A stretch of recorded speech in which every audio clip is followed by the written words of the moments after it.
ఆంధ్రప్రదేశ్ అంటే మీకు తెలుసు, అందరూ మాట్లాడుకునేవారు మన స్టేట్ గురించి.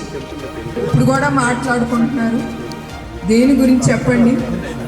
ఇక్కడ జరిగే అరాచకాల గురించి గొప్పగా మనం చెప్పుకుంటున్నారు అందరూ.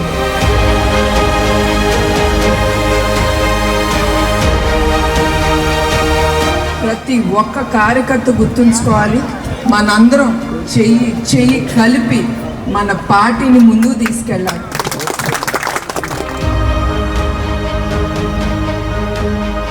నిజం గెలవాలి అనే ఈ ప్రోగ్రాం ఎందుకు తీసుకెళ్ళాలంటే, చంద్రబాబు నాయుడు గారు అక్రమ కేసుల్లో ఆయన అరెస్ట్ చేసి 3,000 కోట్లు, తర్వాత 327 కోట్లు, తర్వాత 27 కోట్లని ఆయన 53 రోజులు నిర్బంధించారు జైల్లో.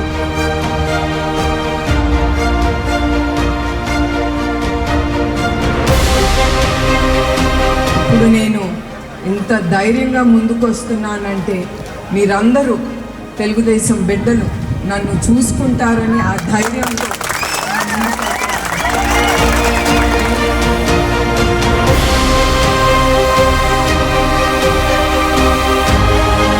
ఆయన అరెస్ట్ అయ్యారని తెలిసి 206 మంది బాధతో కుంగి మృతి చెందారు. వాళ్ళందరినీ, ప్రతి కుటుంబాన్ని అందరినీ కలిసి పేరున వాళ్ళందరినీ కలిసి వారికి భరోసా ఇవ్వమని చెప్పారు.